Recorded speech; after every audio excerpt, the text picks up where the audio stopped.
Besides more stimulus measures, China has also rolled out a $1.4 trillion debt package to ease local government financing strains, with the hope of indirectly spurring economic growth. Now, while investors have questioned its adequacy, Beijing considers the plan a critical step towards reviving Asia's largest economy. CNA's Henry Yin explains. China's ambitious debt swap plan has been set in motion, with the spotlight firmly on untangling the billions of dollars in local government debt that has weighed heavily on growth. Under the plan, local governments are allowed to issue about $836 billion in new bonds over 3 years and to reallocate $554 billion from previously announced bonds over the next 5 years.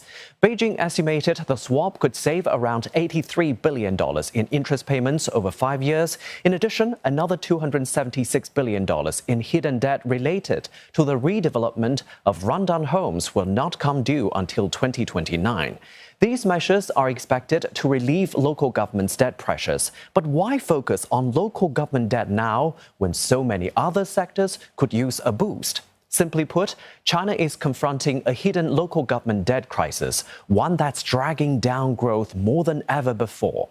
Local governments have long been the backbone of regional investment in China, channeling funds into infrastructure, property, technology, and even financial assets. Many of these investments have relied on what's called local government financing vehicles, or LGFVs. These entities have quietly accumulated a staggering 60.4 trillion yuan, or about $8.4 trillion of debt as of 2023, according to the International Monetary Fund. China's property market turmoil has amplified the economic harm that such a mountain of debt can cause.